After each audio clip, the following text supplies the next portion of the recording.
May mga sinaunang kuta na parang sinadyang ilagay sa mga lugar na hindi kayang abutin ng karaniwang tao. Ang ilan ay nasa tuktok ng malalaking bato, nakabitin sa gilid ng bundok o nakatago sa malalayong isla. Dito makikita kung gaano katalino at katapang ang mga sinaunang tao dahil kahit gaano kahirap ang lokasyon ay nagawa nilang bumuo ng matibay na kuta na tumagal ng maraming siglo. Paano kaya nila ito nagawa? Kung kaya't sa video na ito ay tutuklasin natin ang ilan sa mga pinaka hindi kapani-paniwalang fortresses na itinayo sa mga lugar na halos imposibleng marating. Pero bago yan ay pa-like and subscribe naman po. Malaking bagay na yan sa aming mga content creators. Maraming salamat po. At ngayon simulan na natin. Number 15, Montségur, France. Sa timog ng France, sa tuktok ng isang mataas na bundok sa kabundukan ng Pyrenees, nakatayo ang Montségur Fortress. Nasa taas itong halos 1,200 meters mula sa dagat at napapalibutan ng matataas na bangin. Kahit ngayon mahirap pa ring akyatin dahil tanging isang makipot at mataas na daan lamang ang dinaraanan. Ang mga guhong nakikita sa lugar ngayon ay mula pa noong 13th century. Pero bago pa yon may mga pananggalang ng itinayo dito. Ang Montségur ay naging simbolo ng mga Cathars, isang Christian group na tinuring ng simbahang Katolika na mga heretic. Para sa kanila, ang kuta ay hindi lang taguan kundi sagradong lugar kung saan sila makakapamuhay ayon sa kanilang paniniwala. Ngunit noong 1243, isang malaking hukbo ng hari ng France ang dumating at kinubkob ang Montségur.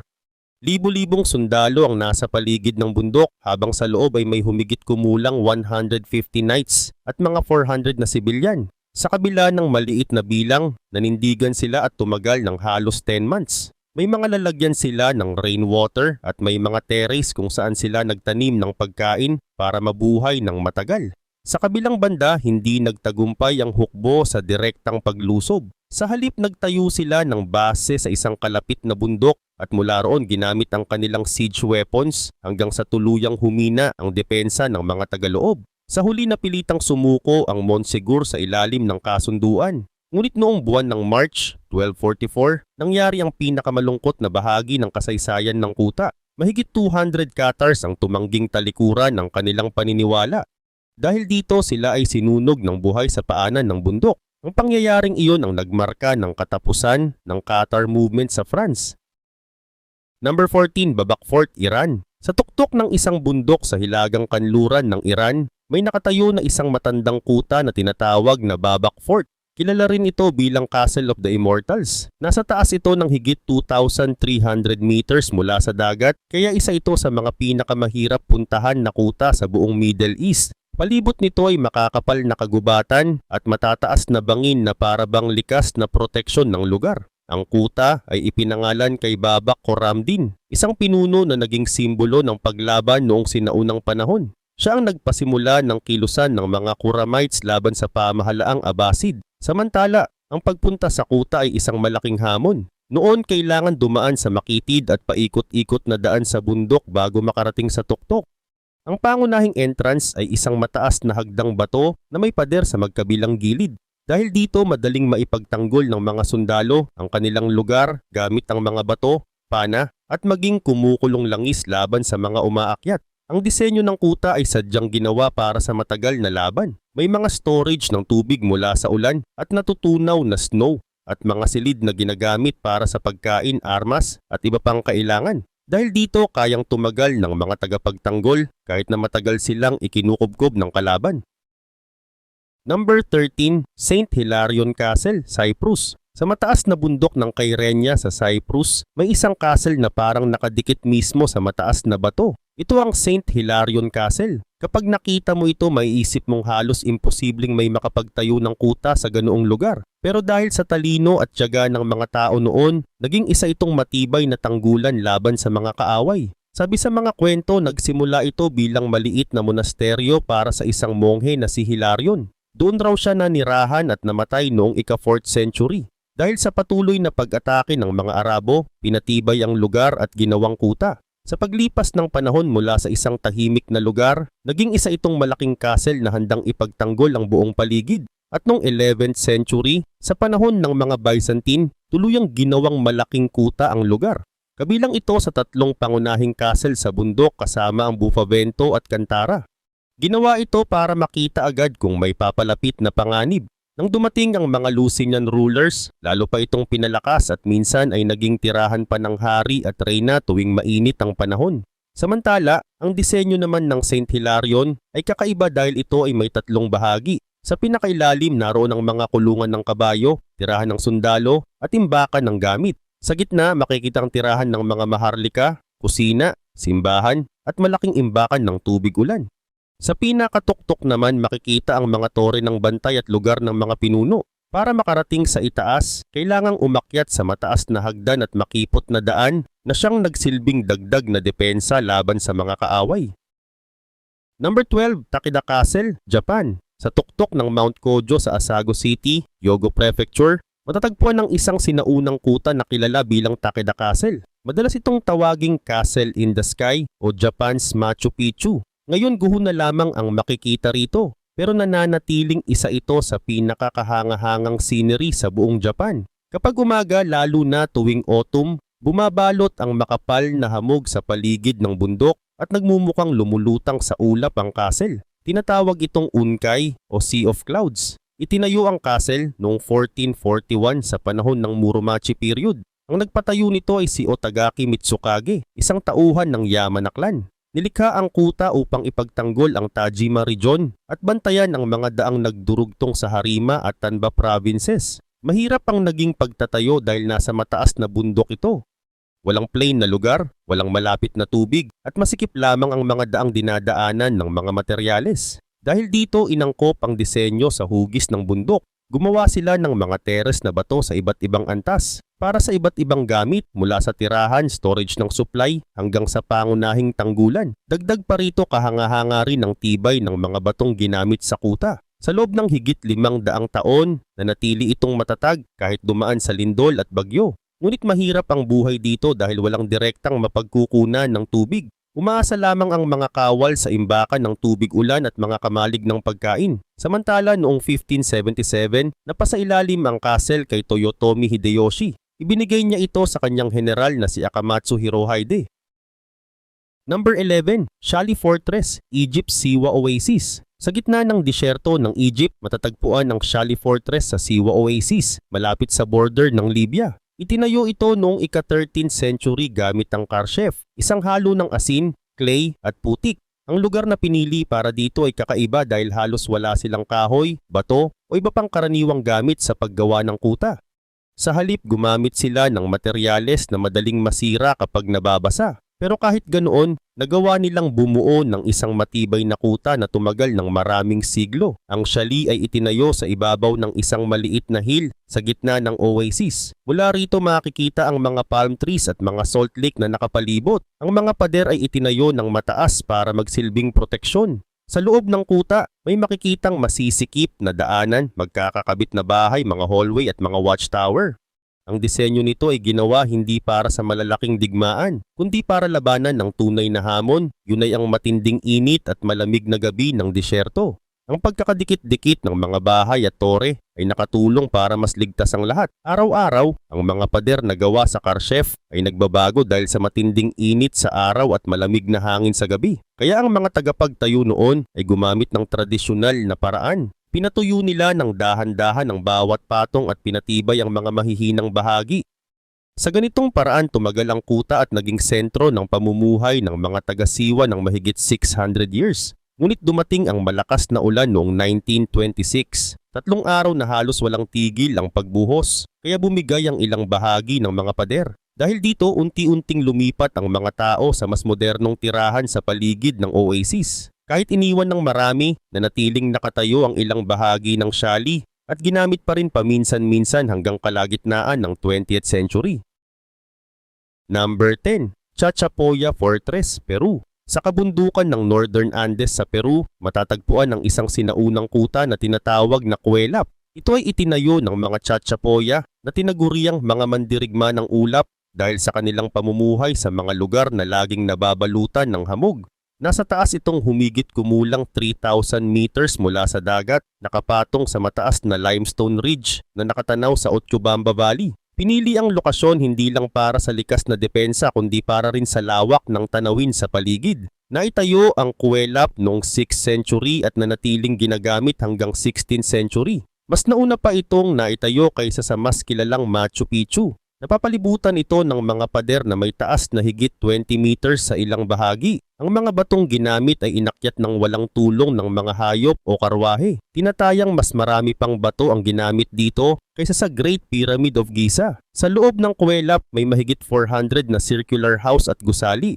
Karamihan ay naging tirahan, storage ng pagkain at lugar para sa mga seremonya. Ang mga entrance naman ay kakaunti at sadyang masisikip. Dinisenyo ito para makadaan lamang ang isang tao sa bawat pagkakataon. Dahil dito mas madaling depensahan ang kuta laban sa mga sumasalakay. Samantala, hindi lang ito nagsilbing tanggulan. May ebidensya rin na nakatira rito ang mga pinuno, mga gumagawa ng kagamitan at marahil mga religious leaders. Dahil sa madalas na malakas na ulan, nakagawa rin ng mga tsatsyapoya ng mahusay na sistema ng kanal at daluyan ng tubig sa ilalim ng lupa. Ito ang nagpanatili sa tibay ng pader at mga gusali sa mahabang panahon. At nang dumating ang mga Kastila noong 16th century, hindi nila lubusang napasok o naunawaan ang buong kuta. Pagkaraan ng ilang daang taon, nakalimutan ito at natakpan ng kagubatan hanggang muling madiskubre ng mga Europeans noong 19th century.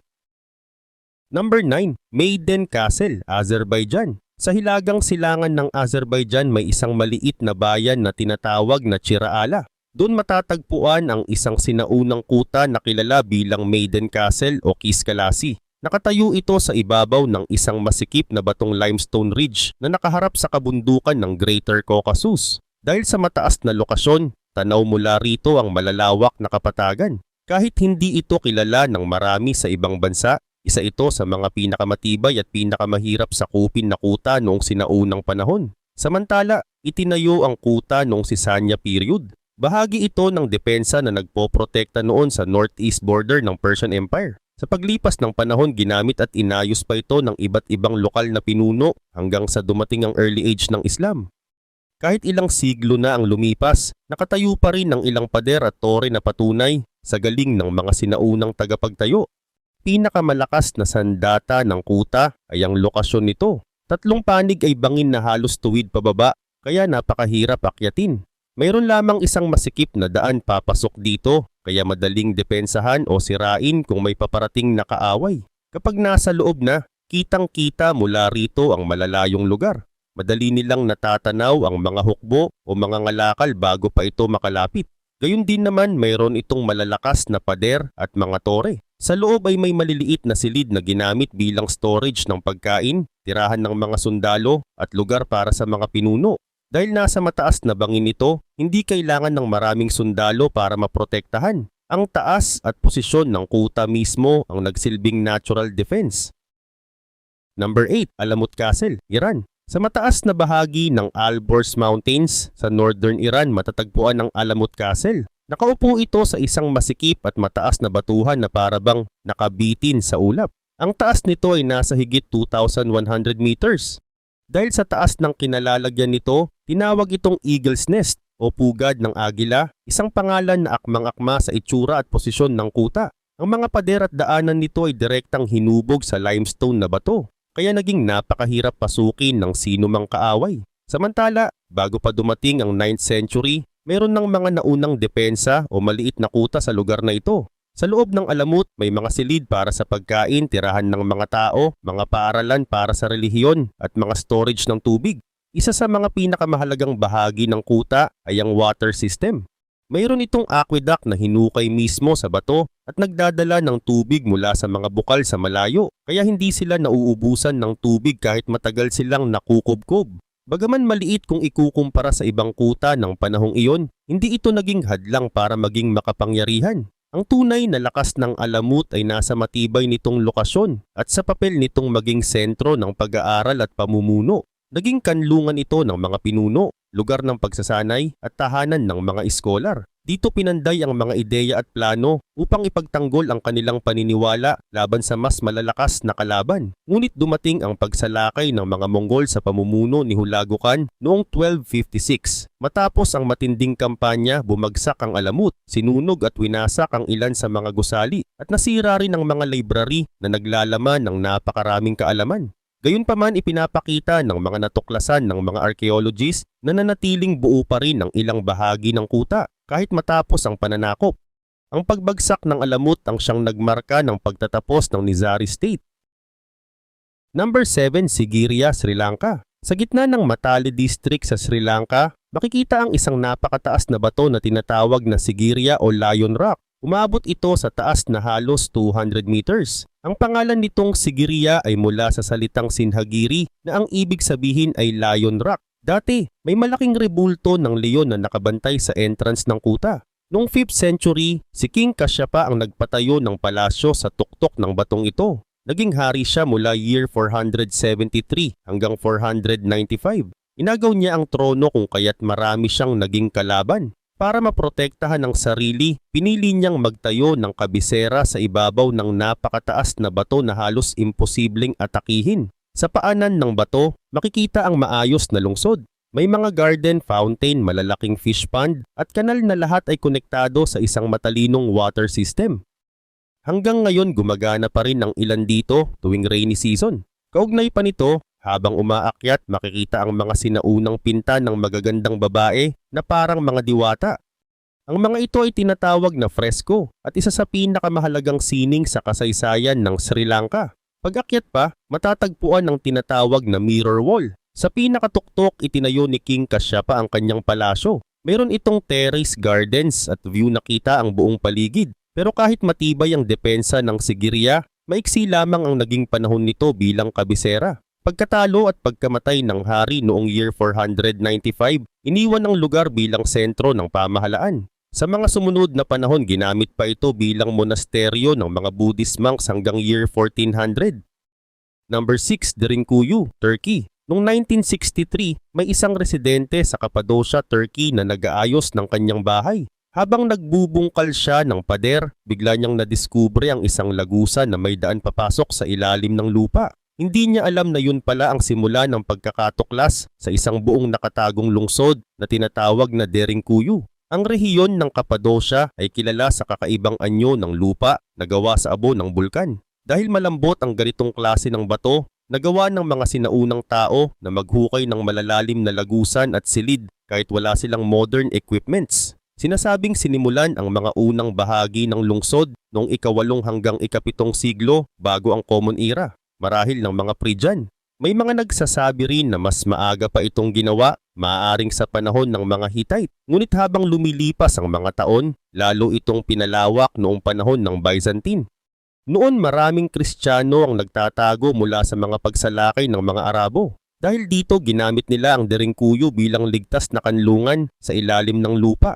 Napakalaki ng sukat ng lungsod. Mayroon itong 8 palapag na umaabot ng halos 60 meters ang lalim. Tinatayang nakapagsisilbi ito bilang tahanan ng halos 20,000 na tao. Kumpleto ito sa mga silid, kusina, storage ng pagkain, simbahan, stable para sa mga hayop, at lugar para gumawa ng alak at langis. Kaugnay din nito, isa sa pinakamahalagang bahagi ng disenyo ng lungsod ay ang ventilation. May daan-daang airshop na nagdadala ng sariwang hangin sa bawat bahagi ng lungsod. Ang ilan dito ay umaabot hanggang sa tubig sa ilalim ng lupa, kaya nagsilbi rin silang balon.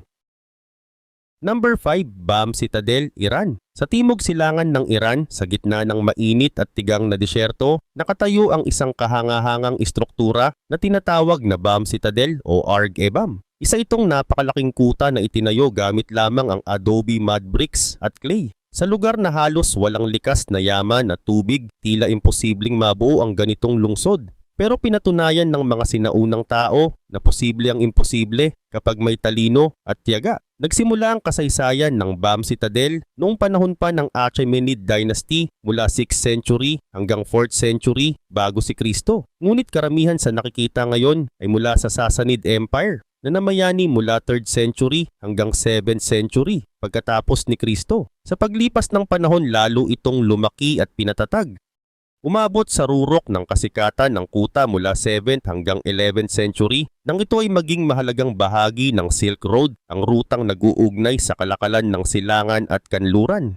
Naging sentro ito ng kalakalan at nakatulong sa pamumuhay ng mga tao dahil sa sinaunang kanat system o mga kanal sa ilalim ng lupa na nagdadala ng tubig para sa pananim at pang-araw-araw na gamit. Hindi lang basta mga pader ang matatagpuan dito. Isa itong buong lungsod na may tirahan ng mga tao, mga barracks para sa sundalo at mga gusaling pampamahalaan. Sa pinakaloob na bahagi ay naroon ang pangunahing kuta na nagsilbing huling depensa laban sa mga kaaway. Napapalibutan ito ng makakapal na pader at maraming tore. Ang main entrance ay may mataas na tarangkahan na binabantayan ng mga watchtower. Napakalawak ng buong lugar, umaabot sa mahigit 180,000 square meters o halos 44 acres. Noon kinikilala itong pinakamalaking adobe structure sa buong mundo. Mayroon din itong higit sa 38 na watchtowers at mga masisikip na daanan na sadyang ginawa para lituhin ng mga mananakop. Number 4. Golconda Fort, India. Ang Golconda Fort ay makikita sa estado ng Telangana, malapit sa lungsod ng Hyderabad sa South India. Nakatayo ito sa ibabaw ng isang granite hill na may taas na higit 120 meters mula sa kapatagan. Naitayo ito noong 12th century bilang isang simpleng kuta, ngunit pinalawak at pinatatag noong 16th at 17th century sa pamumuno ng Qutb Shahi Dynasty. Ang lugar na pinagtayuan ng fort ay mahirap dahil marami itong malalaking bato at hindi pantay na lupa. Pero ginamit ng mga tagapagtayo ang natural na anyo ng bundok. Hindi nila pinatag ang burol, sa halip isinama nila ang mga tipak ng granite bilang bahagi ng pader, terrace at pundasyon. Dahil dito naging mas matibay ang depensa ng buong kuta. Maliban dito, isang kakaibang tampok ng Golconda Fort ay ang disenyo ng tunog o acoustic system. Sa main gate na tinatawag na Fateh Darwaza o Victory Gate, maririnig ang tunog ng palakpak o salita mula sa ibaba hanggang sa pinakatuktok ng citadel na halos 1 kilometre ang layo. Ginamit ito noon bilang paraan ng komunikasyon at babala laban sa mga banta. Ang buong complex ay napakalawak, sinasabing umaabot ito ng halos 11 kilometer ang kabuuang lawak at napapalibutan ng pader na umaabot ng 10 kilometre. Sa loob ay may 4 na bahagi ng depensa na bawat isa ay mas mataas kaysa sa nauna. Sa pinakataas na bahagi ay matatagpuan ang citadel na nagsilbing huling depensa. Nandoon din ang mga palasyo, moske, templo, armory at malalaking storage ng tubig na ginamit para makaligtas sa panahon ng pagkubkob. Ngunit hindi lamang ito kuta ng digmaan. Ang Golconda ay nakilala rin bilang sentro ng kalakalan ng diamante. Malapit dito ang mga minahan kaya maraming mahalagang bato ang dumaan sa pamilihan ng Golconda, kabilang ang kilalang Koh-i-Noor at Hope Diamond. Dahil dito naging simbolo ito ng kayamanan at kapangyarihan sa panahong iyon. Number 3. Masada, Israel. Sa gitna ng disyerto ng Judea sa timog silangan ng Israel, matatagpuan ang Masada, isang kuta na naging simbolo ng tapang at matinding sakripisyo. Nakapwesto ito sa ibabaw ng mataas na talampas na may taas na humigit kumulang 400 meters. Mula rito makikita ang kanlurang bahagi ng Dead Sea. Dahil sa taas at hirap marating ang lugar, naging natural na proteksyon na rin ito laban sa mga kaaway. Unang itinayo ang mga pader ng Masada noong 1st century bago dumating si Kristo sa panahon ni Alexander Jannaeus mula sa Hasmonean Dynasty. Ngunit ang tunay na nagpaunlad dito ay si King Herod the Great noong pagitan ng 37 hanggang 31 years bago ang Common Era. Pinagawa niya ang Masada bilang isang matibay na kuta at tahanan. Nagtayo siya ng 2 palasyo, ang isa ay nasa hilagang gilid na may 3 palapag at ang isa naman ay mas simple sa kanlurang bahagi. Bukod dito, may malalaking storage ng pagkain, paliguan na hango sa Roman style, matitibay na pader at maraming tower para sa depensa. Isa sa pinakamahalagang ginawa ni Herod ay ang water system. Dahil nasa gitna ng tigang na disyerto ang Masada, gumamit sila ng mga kanal at aqueduct na inukit sa bato upang tipunin ang rainwater. Ang tubig na ito ay iniimbak sa malalaking sisidlan o cisterns. Sapat ang supply ng tubig para makapamuhay ang daan-daang tao kahit sa panahon ng mahabang pagkubkob. Ngunit ang Masada ay higit na nakilala dahil sa huling laban nito noong 73 hanggang 74 Common Era. Noon, halos 1,000 Hudyo na tinatawag na Sikari ang nagtago sa kuta upang ipagtanggol ang kanilang sarili laban sa mga Roman soldiers. Number 2. Sacsayhuaman, Peru. Sa hilagang bahagi ng lungsod ng Cusco sa Peru, matatagpuan ang kahangahangang kuta na Sacsayhuaman. Nakatayo ito sa taas na higit 3,700 meters o mahigit 12,000 feet mula sa dagat. Dahil sa lokasyon nito, para itong higanting bantay na nakamasid sa kabisera ng Inca Empire. Itinayo ito noong 15th century sa panahon ni Pachacuti at ng mga sumunod na pinuno. Hindi lamang ito depensa, kundi sagisag din ng kapangyarihan at talino ng mga Inca. Ang mga pader ng Sacsayhuaman ay kakaiba dahil may zigzag na hugis. Hindi ito ginawa para lamang maganda sa paningin, kundi para maging mas madali ang pagdepensa. Ang bawat liko ng pader ay nagiging lugar para sa ambush at sabayang pag-atake. Ang mga batong ginamit dito ay napakalaki. May bigat na umaabot hanggang 125 tons kahit ganoon kabigat. Naputol at naayos ito ng sobrang tumpak kaya nagkadikit-dikit ng walang kahit anong pandikit. Ang tawag sa ganitong paraan ng paggawa ay ashlar masonry. Number 1, Gonyo Fortress, Georgia. Sa baybayin ng Black Sea sa rehiyon ng Adjara sa southwest part ng Georgia, makikita ang Gonyo Fortress. Malapit ito sa lungsod ng Batumi at halos nasa border ng Turkey. Sa unang tingin, parang simpleng lumang pader lang ito sa kapatagan. Pero sa likod ng mga batong iyon ay nakatago ang isang napakahabang kwento ng kasaysayan. Itinayo ang Gonyo noong 1st century AD ng mga Roman soldiers. Isa itong bahagi ng kanilang depensa sa silangan. Hindi naging madali ang pagpili ng lugar dahil ang kuta ay itinayo sa isang mababang delta na laging binabaha at may malambot na lupa. Ngunit dahil sa talino ng mga engineers ng Roma, nakagawa sila ng matibay na pundasyon gamit ang bato, pinatibay na lupa at maayos na sistema ng drainage. Dahil dito nanatiling matatag ang pader kahit madalas bahain ang paligid. Ang hugis ng kuta ay halos perfect square. May sukat itong humigit kumulang 195 meters ang haba at 205 meters ang width. Pinalibutan ito ng 18 na towers na nakapwesto sa tamang layo para kayang ipagtanggol mula sa iba't ibang direksyon.